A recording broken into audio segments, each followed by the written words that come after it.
Centre international des conférences de Kintélé, jeudi 22 janvier 2026. L'auguste enceinte a abrité le sommet extraordinaire de la Communauté économique et monétaire de l'Afrique centrale. 3 chefs d'État ont répondu à l'invitation du président en exercice de la CEMAC, à savoir Théodoro Obiang Nguema de la Guinée équatoriale, Faustin Archange Touadéra de la RCA et Brice Clotaire Oligui Nguema du Gabon. Quant au Cameroun et au Tchad, ils ont été représentés au niveau ministériel. Dans son allocution d'ouverture, le président en exercice de la Communauté économique et monétaire de l'Afrique centrale, le Congolais Denis Sassou Nguesso, a brièvement peint la situation économique et financière de la CEMAC.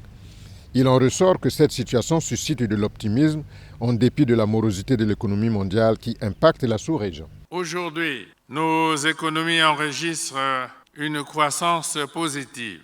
L'inflation amorce un reflux appréciable et tend à revenir en dessous du seuil communautaire. Cependant, ces évolutions salutaires et encourageantes ne sauraient être perturbées par l'instabilité du contexte mondial.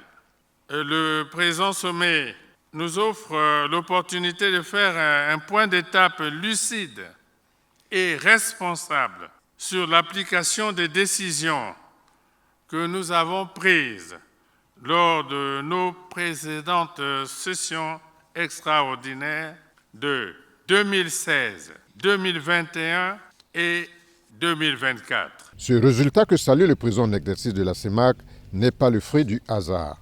Il découle de multiples efforts consentis, notamment dès l'apparition du Covid-19 en 2021 et à Yaoundé en décembre 2024, à l'occasion d'un sommet extraordinaire au cours duquel les chefs d'État avaient pris un train de mesures susceptibles de remettre sur pied l'économie de la communauté.